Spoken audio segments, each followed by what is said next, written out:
What am I hearing? Are you guys okay? You want us to repeat? Again?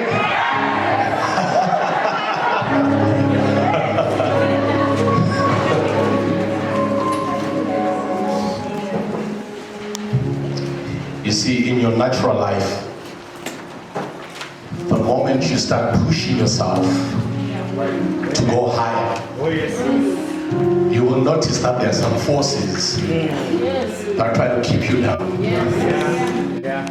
And that is the reason why, after jumping so hard, you feel that you were going against something. You were breaking through something. So it's not going to be easy, but you're still going to be on a higher level.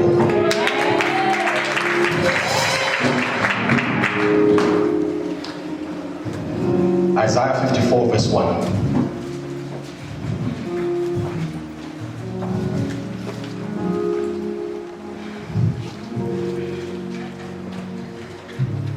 Are you there?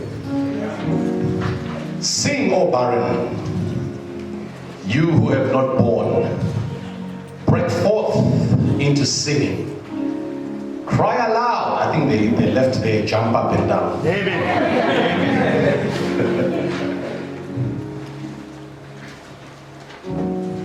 Cry aloud, you who have not labored with child.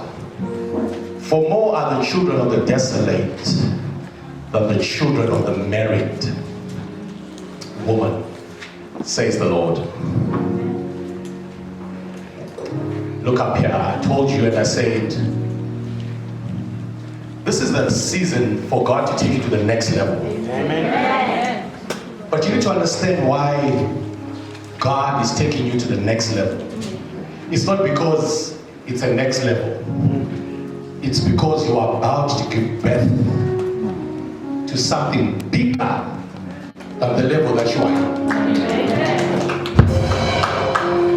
Where you are right now, what God is about to do in your life cannot be contained with the spaces that you are in. Do you understand what I'm saying? Where you are right now, some of you, your mentality cannot contain who God is about to make you, to an extent where you won't believe yourself. To say, is this really who I am? Some of you will hold $1 million for the first time without any needs.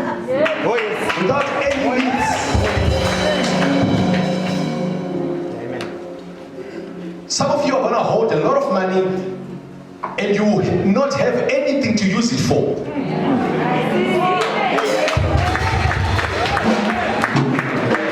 You would have given to the house of God. You would have taken care of your needs. You would have cleared all your debts. Your family is well taken off. You've gotten the things you want, and you still have access.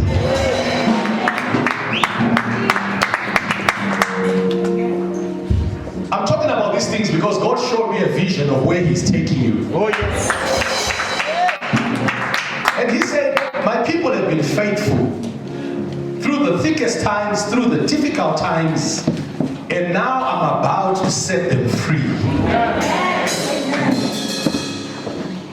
That's why I came 3 weeks ago introducing to you that God is about to take everything to a whole new level altogether. Oh, yes.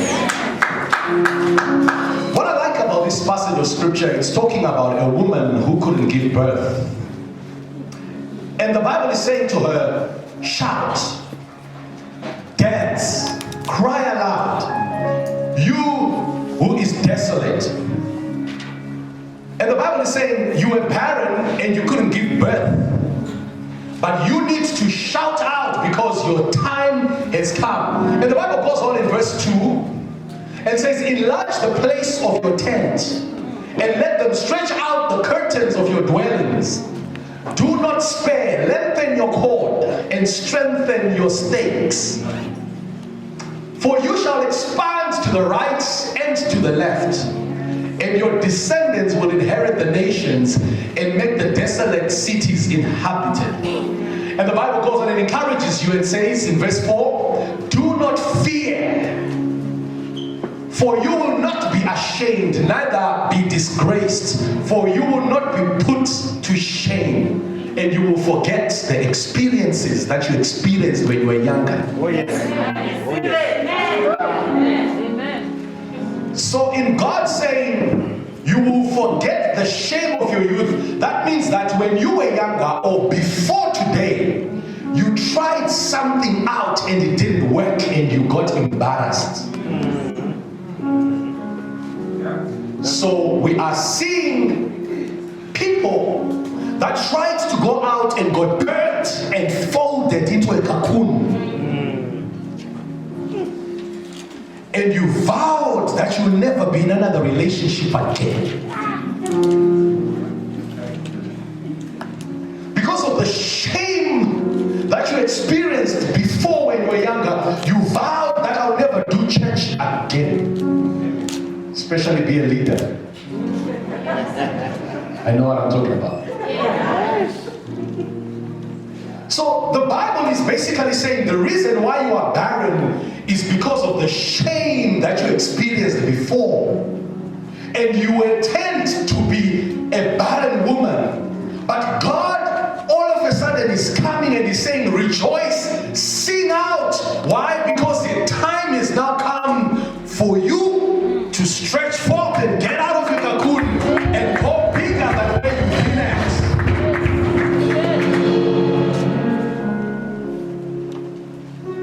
So I've come to address people that have been experiencing the shame of your youth. A disappointment that took place. How many of you remember yourself when you were a go-getter? Yes. Yes. And you go get anything? Yes. Where's up before you were born again? Nothing will stop you. Nothing will stand in your way. If you made up your mind and said, I want that, you would go get that. Amen. But what happened? You remember yourself when you're writing essay in school and you were telling who you want to be. And something took place that crushed you and made you become a nobody. Today, I want to come and release you.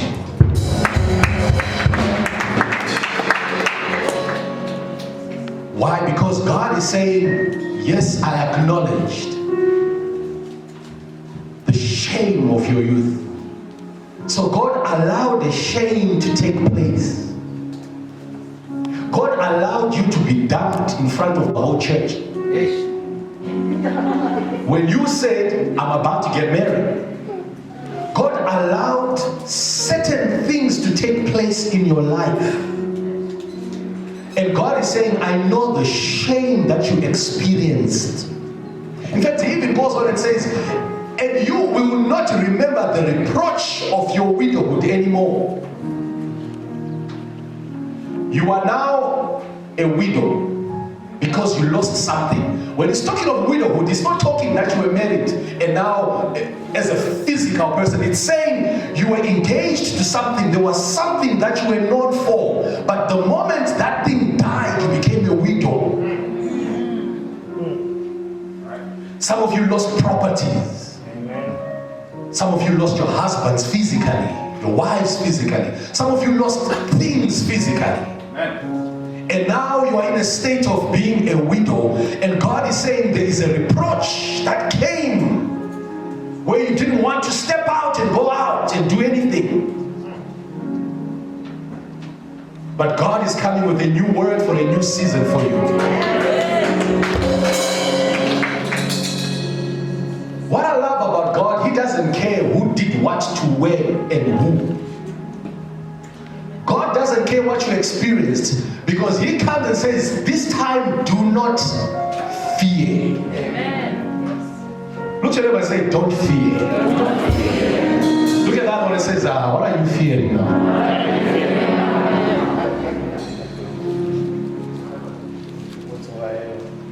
What is it that you experienced that took away your confidence? You can't even write a business proposal now.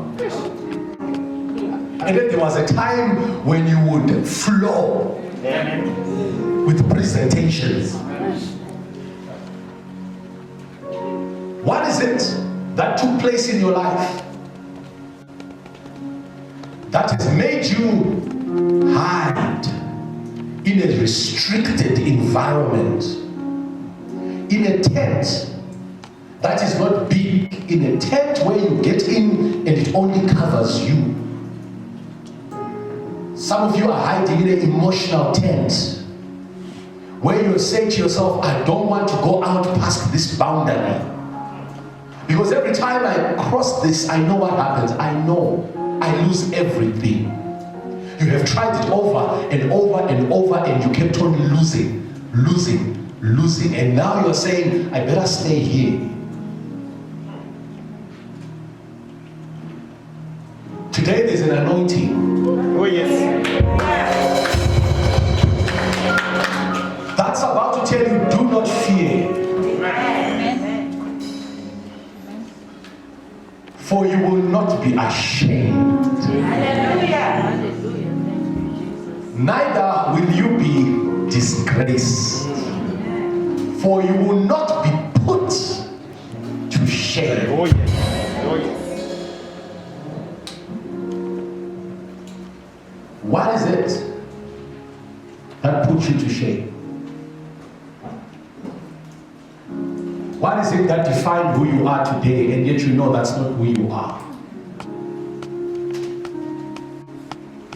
What is it that makes you wake up in the middle of the night and you get scared?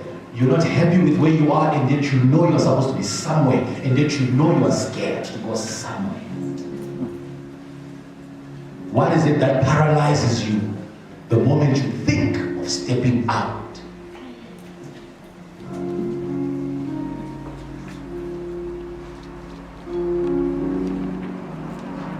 That thing has made you become barren.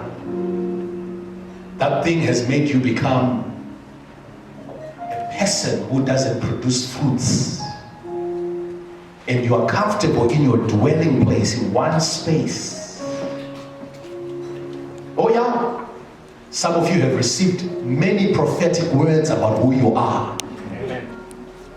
And you know it deep down, this is who I am. But because of what they did, you have told God, no, I'm not going there. I like my life in peace. I like the way things are now. I am not taking any step. Well, get ready. Amen. There's an anointing that's coming to pull you out of the spaces where you were.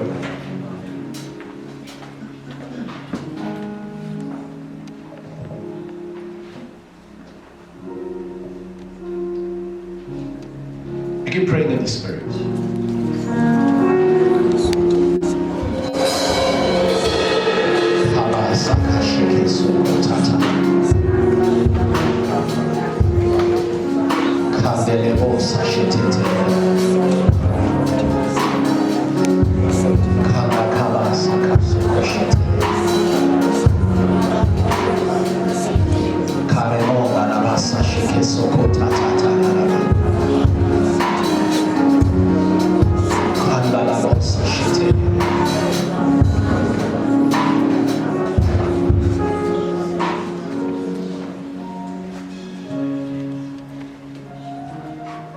You see, you have to understand that the pain that you've been going through is not a pain of the things that you've been experiencing. Do you understand what I'm saying? The pain in your heart is not a pain of the things that you went through. The pain that is in your heart is what you call in science labor pains. You see, when God is about to move you to the next level, He gets you pregnant. Oh, yes. Oh, yes. He gives you a vision. He gives you a dream. He gives you a heart and a purpose and a vision. And when labor time comes, everything around you is painful. Your job is painful. Your relationships are painful. Your family is painful. You interpret it as, I am going through difficult times, and yet it's time for you to give birth to something. Oh, yes. You see, when God is about to do something with you,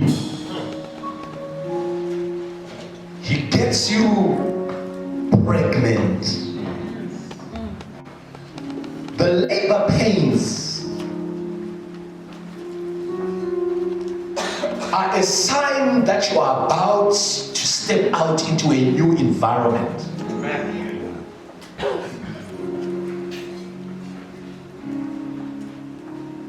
The labor pains are a sign that you are about to give birth to something bigger than where you are now. Oh, yes. Oh, yes.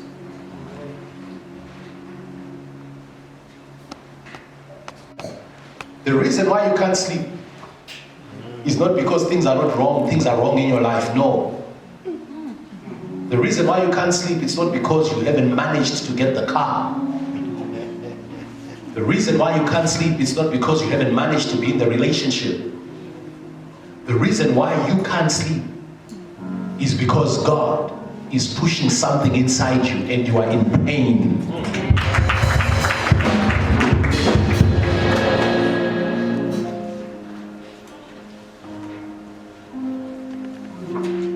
So I've come as a midwife today, mid apostle.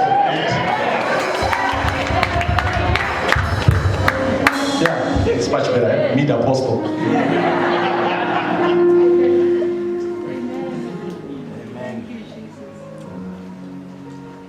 That's the reason why I'll hold your hand and I'll say push. That's the reason why I'll hold your hand and I'll say jump, keep on jumping. Oh, yes. And you feel the labor pains because you have something bigger than yourself inside you.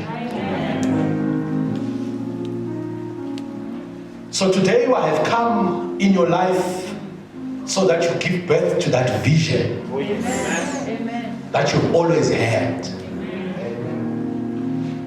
I am standing here as a representation of the bigger thing that you're about to give birth in your life. And you are giving birth of it today.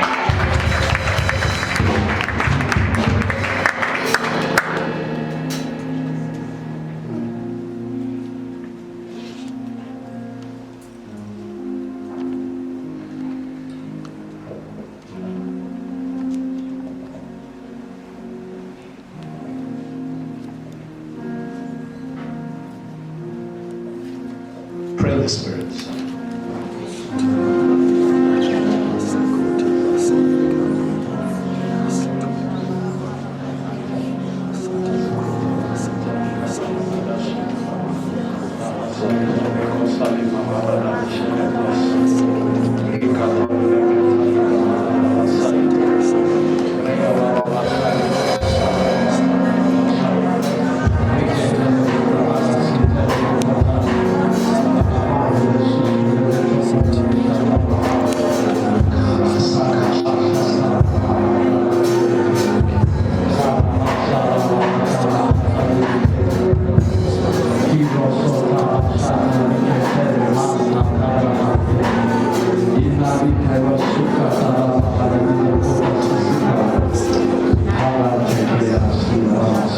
Let me show you a picture of you. First Samuel chapter 1.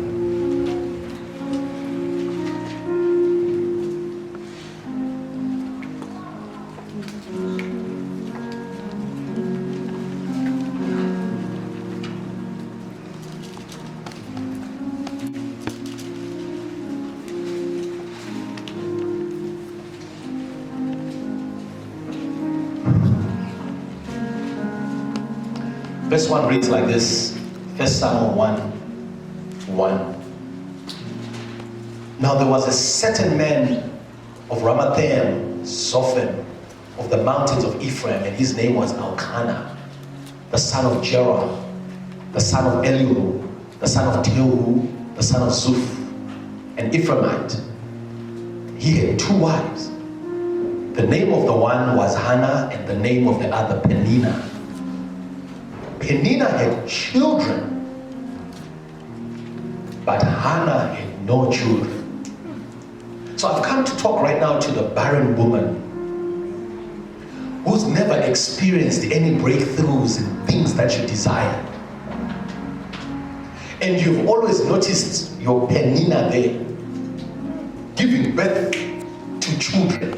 In fact, I like what it says, because if you really read in the King James Version, it says she had sons and daughters. Peninnah had everything that you would want.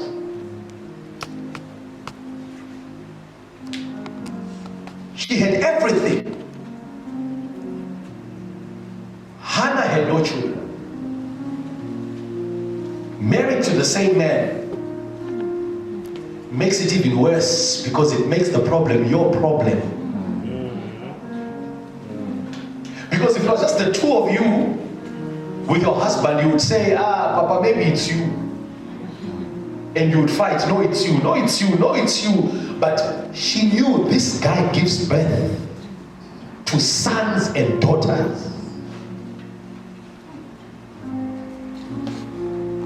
But there she was, she couldn't give birth. Have you ever been in a place where you are doing everything right, but still nothing is coming forward? You have tried to clean up your life. You have tried to focus. You have tried to be in the right environment. You have tried to be in the same place, but you are still not giving. You don't see progress in your life. You are my Hannah today, and you are about to give birth today.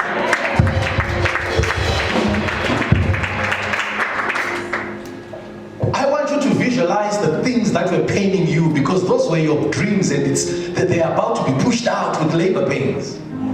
The things that you have said to yourself, I'll never get this, while my peers, my friends are getting, and I don't seem to want to get that. You are pregnant with that. Somebody shout, I'm pregnant. I'm pregnant. Oh yeah, I know. Some of you got pregnant before, but just before the time of giving birth, you lost the baby. You lost the vision. You lost the breakthrough, just at the edge. So some of you now are scared. Even to conceive, even to think of an idea, you are scared. Because you always watch Peninnah giving birth. 9 months, it's out. Next 9 months, it's out. Next 9 months, it's out. While you, year after year, nothing is out. And worse off, you are coming to the house of God year after year, Sunday after Sunday.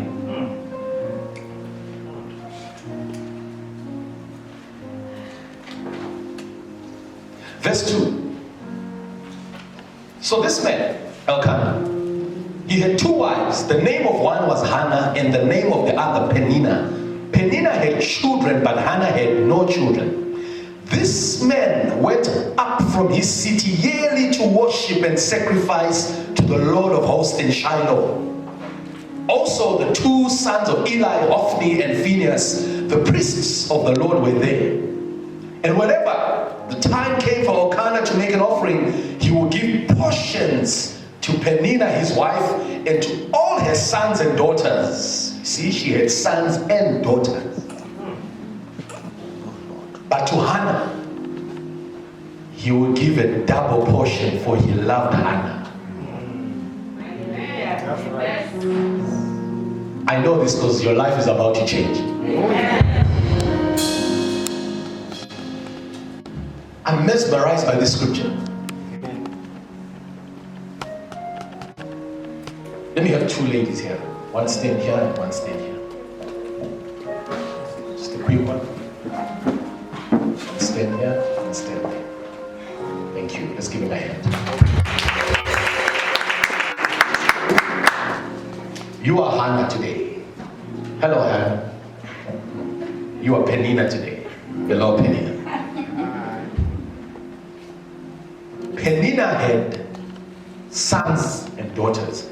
Let me have more people come around here. Two more, let me have two more ladies. Come, guys. Yeah, you are the sons. Just surround here. This man, with her, had all these. But with her, it was lonely. Hey, get away, bro. When you're waking. She was by herself.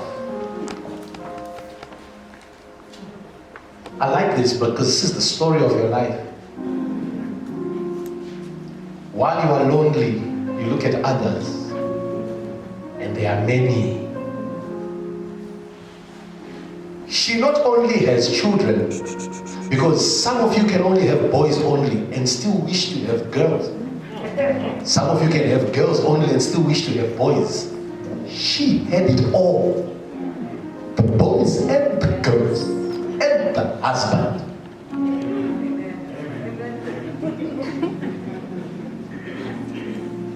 So this is the story of your life where every morning you wake up and you are lonely. You might look like you have it together, but there are desires inside you that when you look at her, you say, God, how come she has everything? And you are by yourself.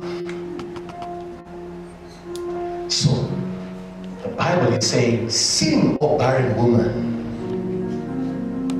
because more are the children of the desolate than her with children. So God is about to change your story and give you more of what is happening there. But God is saying, the reason why you are here is because you got hurt. And you withdrew, now you are by yourself. And God is saying, now it's time for you to step out. Stretch forth your 10 pins. No more limitations. No more, oh, I'm small. Oh, I can't do it. No more also thinking you always need to rely on people. Now you need to look inside you and say, I got this.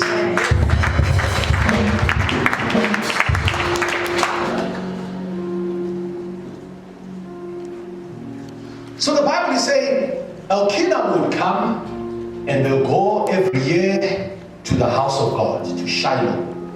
When it was their turn to give sacrifices, he would then give everything, all the food, all the sacrifices, and take a portion, give it to her, take a portion to the daughter, to the son, daughter, everyone, and give them. And then the Bible says he will come to her instead of just giving her one. If he gave 6 there, he will give 12 here.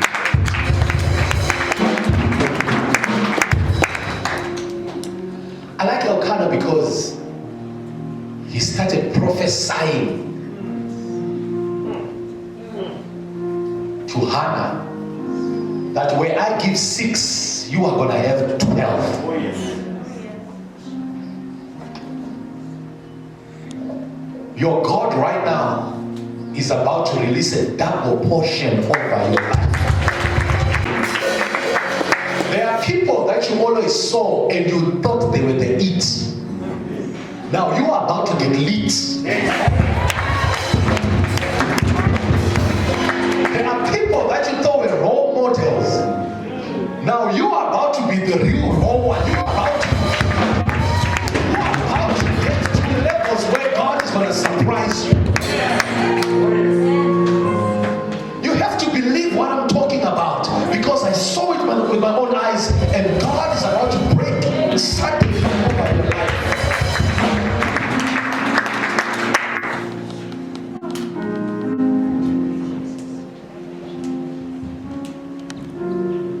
Verse 5. But to Hannah he would give a double portion, for he loved Hannah, although her womb.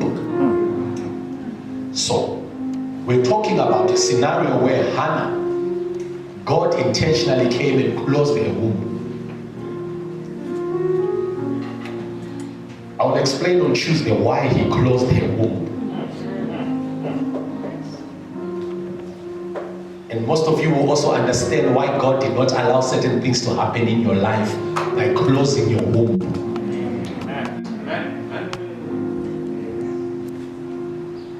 But this is what I like about this. Verse 6.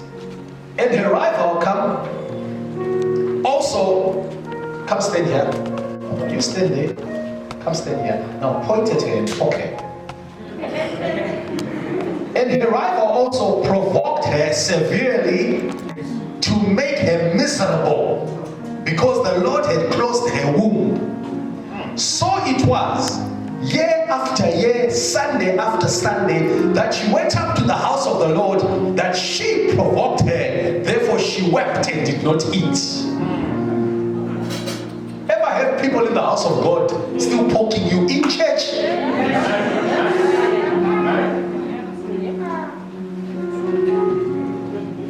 So, the first thing you must learn is this.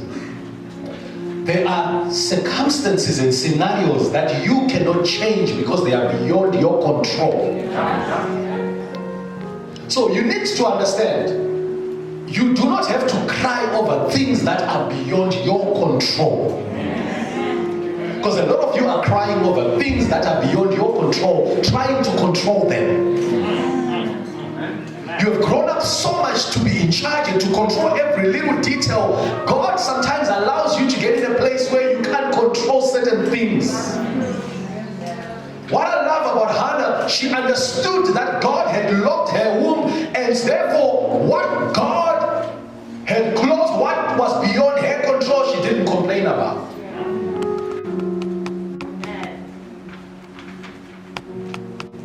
Some of you are trying to cry over things that you can't control. Listen, if it's beyond your change, why cry over it? Leave it. Wait upon God.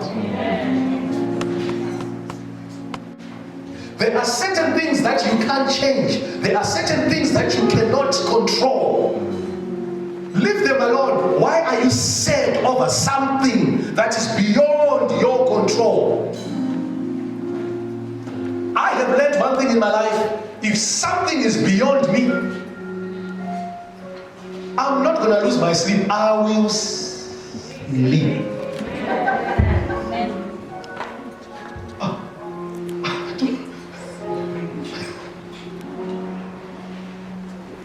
But if something is in my control, I will try by all means to do something about it. But if something is beyond my control, leave it. So have the wisdom to know, God, what is it that is in my control? And what is it that is beyond my control? You're crying about your father. Can you control your father? You're crying about the economy. Can you control the economy? There are certain things you just need to realize and understand. This one, yeah, this one. No matter whatever that I can do beyond me. Therefore,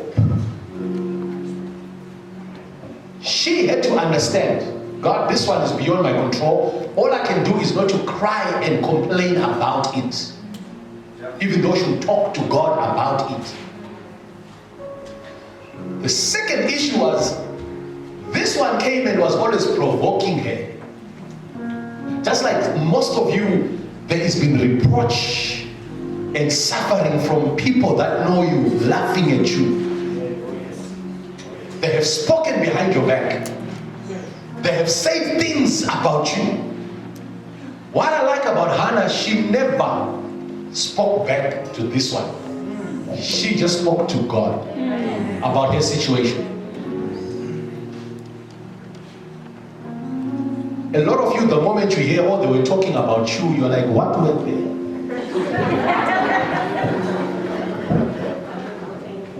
You bring out the guns. What I'm talking to you about is the reason why Elkanah was able to give her a double portion. Because she never came to Elkanah saying it's your fault. She never spoke back to Peninnah. She just kept it cool between her and her God. And the husband said, woman, you are a blessing. You qualify for a double portion. So while you are waiting for the manifestation of your dream, number one, if it's beyond your control, leave it. Number two, stop complaining. She did not react negatively to attacks, though this one was always persistently attacking her. Look at this. This is what it says.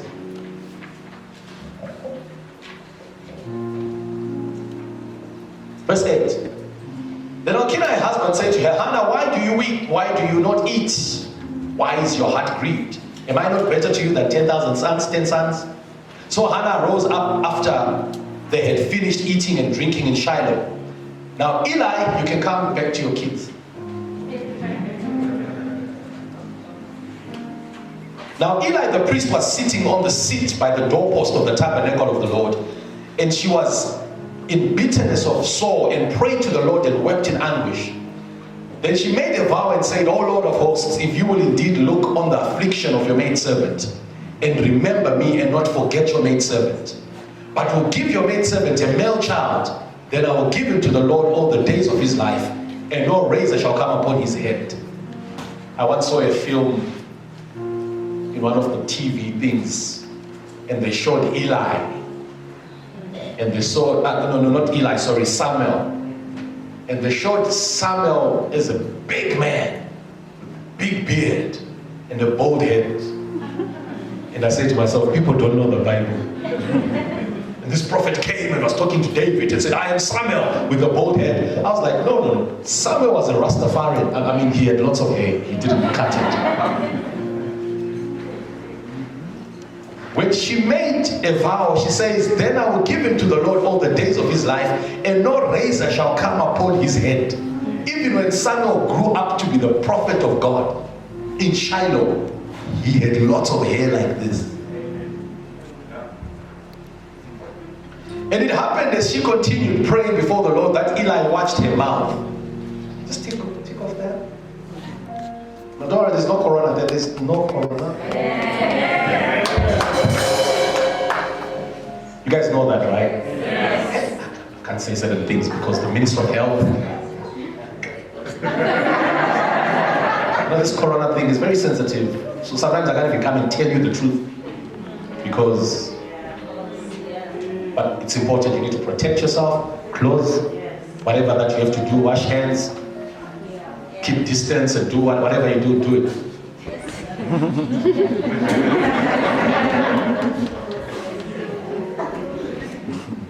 Start mumbling with your mouth. So Eli looks at her and says, woman, you're drunk. I've never seen a drunk woman in the house of God. Okay, put on the mask. And Portia is looking.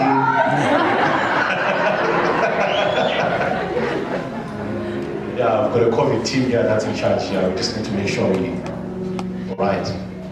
You're fine now? You're protected? Cool. Right. So Eli watches her and she's moving her lips. Verse 18, now Hannah spoke in her heart only, her lips moved, and her voice was not heard.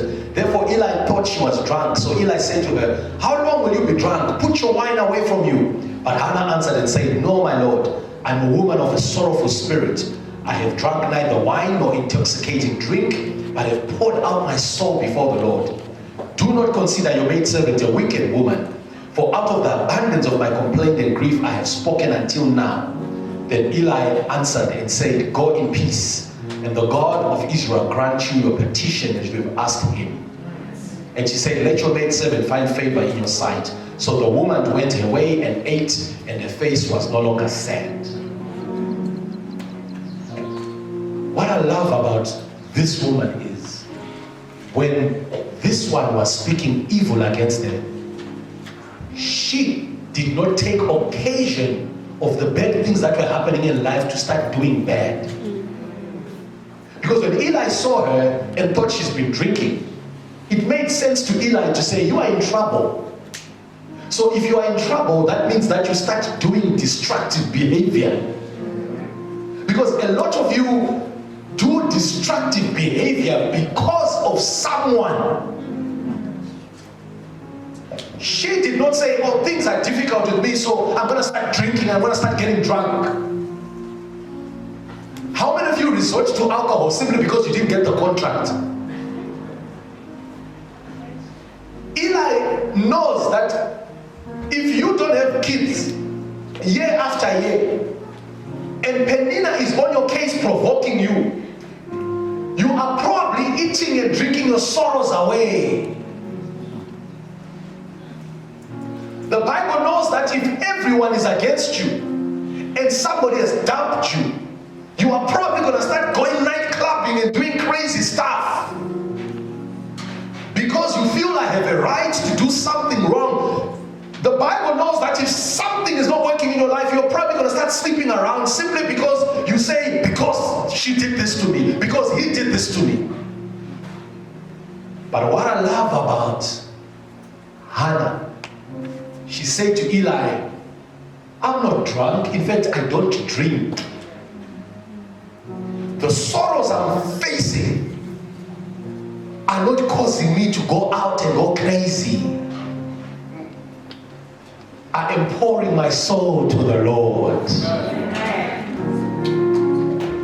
How many of you can pour your soul to the Lord in the midst of challenges? Even Eli went, I thought you were drunk.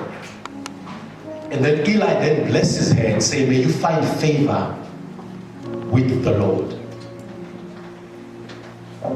Why am I talking about giving an explanation of this story? Because the Bible says, in the course of time, next year, the same time, she became pregnant. The woman that was despised, provoked, this woman ended up giving birth. And if you read Jewish history, it says that she had 16 children.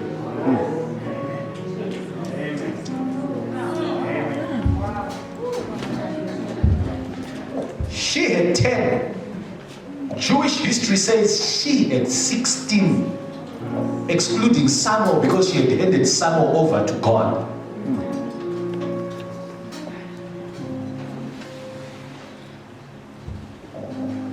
What is it that you can give birth to? What is it that you put yourself in a shell and was scared to go out? What is it that made you become timid? Your time has come now. All she did was a word from Eli, the man of God, to say, go your way, it is done. Amen. And she said, let it be according to your word. Let's give these guys a hand.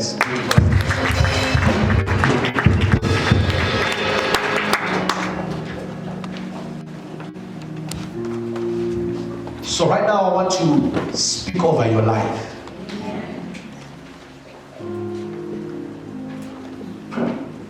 Because it's birth time.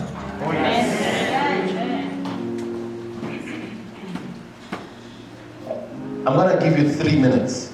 I want you to get a pen and a paper. These are the instructions of the Holy Spirit. And I want you to write 7 things that you are supposed to give birth to today. Where is my son, Tower? Distract them with some song. Oh yes. Oh yes.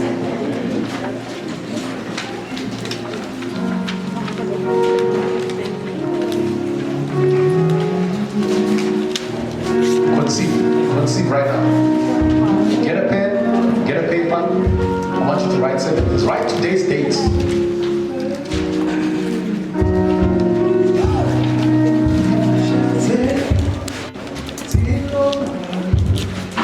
Never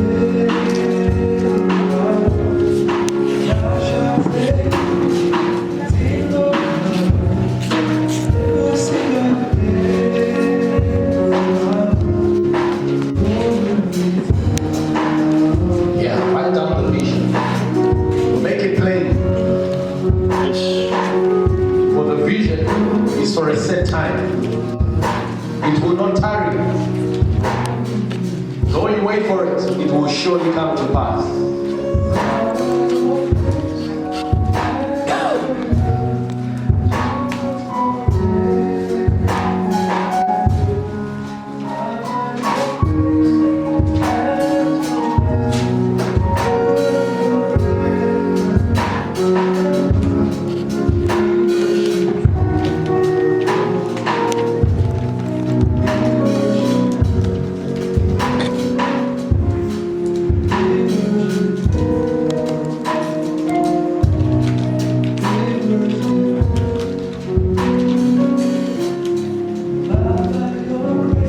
Seven things, only seven.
The 7 things that you've written down.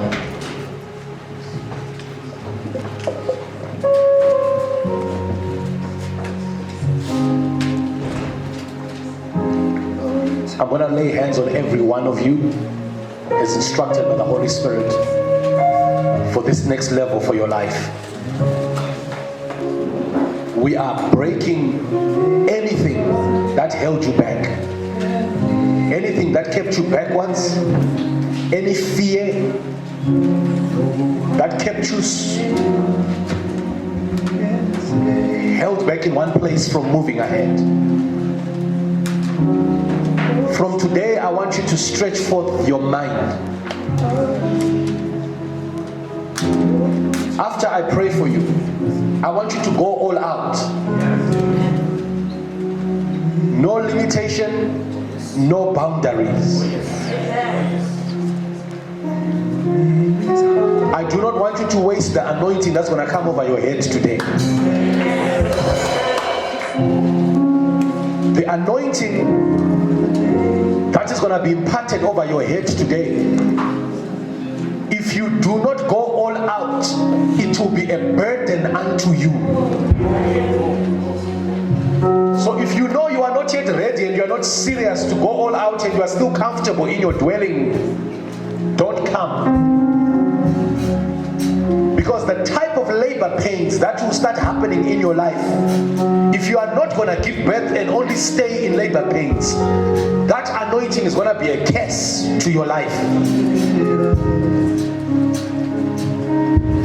So as I lay hands on you, you must know that you are serious to go all out and take next steps Some of you need to take steps of faith over what you believe in God for, and just go and do it. If you keep yourself in one level, there will be frustration, and I cannot pray you out of that frustration.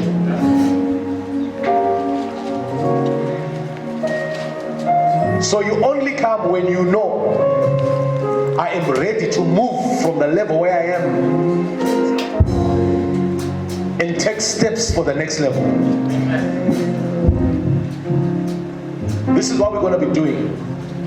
We will all make one queue, and then you come this way. I'll pray for you. You must come holding your paper on the left hand, as I was shown by the Holy Spirit. Someone say left hand. Don't hold it on the right. You come holding it on the left hand.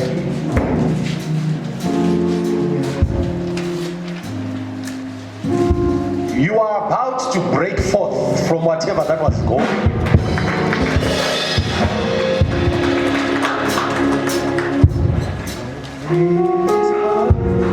We can start with this group as they come this way. When they are done, we move to the next one. When I pray for you, you are free to go. When you go outside the door, do not look back into the hall.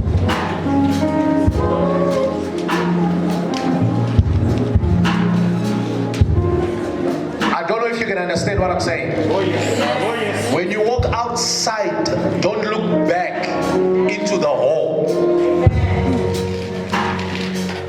I am giving you instructions that I was given by the Holy Spirit. Look at your neighbor and say, when you get out of the hall, you can do anything else. You can laugh and greet people, but don't look back into the hall.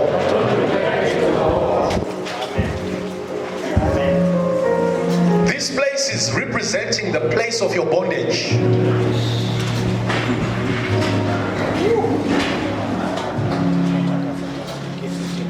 And you are walking away from it.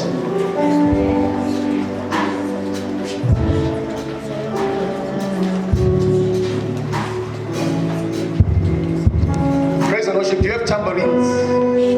Those things that make noise, bring them up. Please give them to intercession, guys. Intercession, you guys like praying, eh?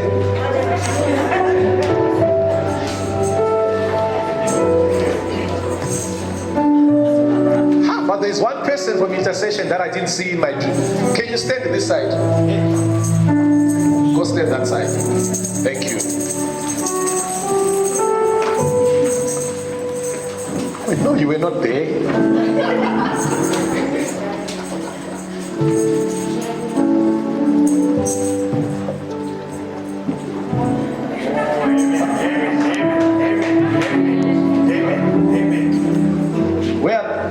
The ushers, please come down. You help to catch. Be with the ushers, please.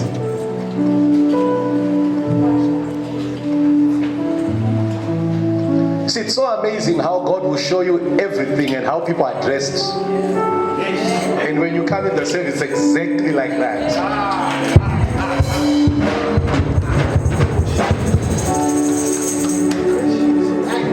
Intercession, you are praying throughout.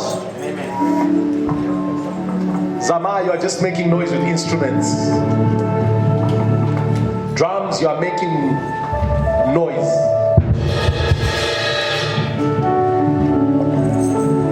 Please do not play. You are praying for deliverance. Do you understand that? You are praying for deliverance. You are praying in the spirit and you are warring, you are going crazy. There are some demons, there's an atmosphere we need to create that will make it difficult for demons to take over.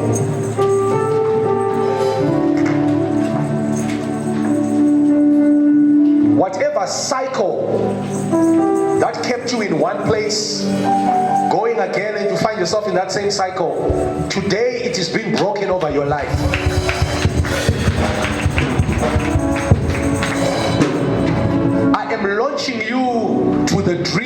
you have written on your paper. That's the only place where you are going. That's the only destination where you are going. I hope you wrote big things.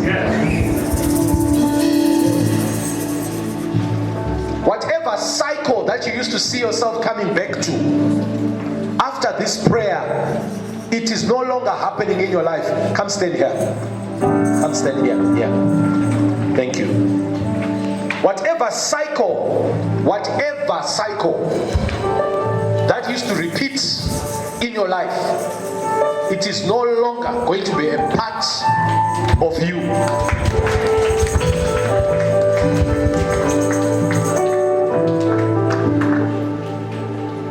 Just lift your hands. I speak a financial breakthrough over your life.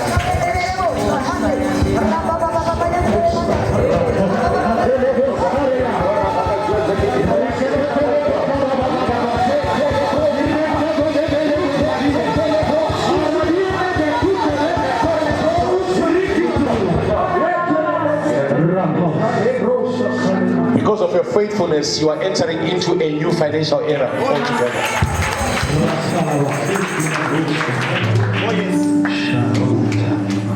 Are you ready to pray? Are you ready to pray? Oh, yes. I'm in business here because nothing that was holding you should ever be seen again in your life. So we start with this row, you walk out, next one, you go out, that one, you go out. Are we together? If you are not yet being prayed for, I want you to be in prayer, and I want you to visualize the 7 things that you wrote about. Conceive them, see yourself in them. Are we together? Are we in order here, guys? You're gonna need people this side. Okay? Create a passage here. Alright. Now please understand one thing. I don't want you coming walking slowly. The moment you come here, walk fast. Are we together?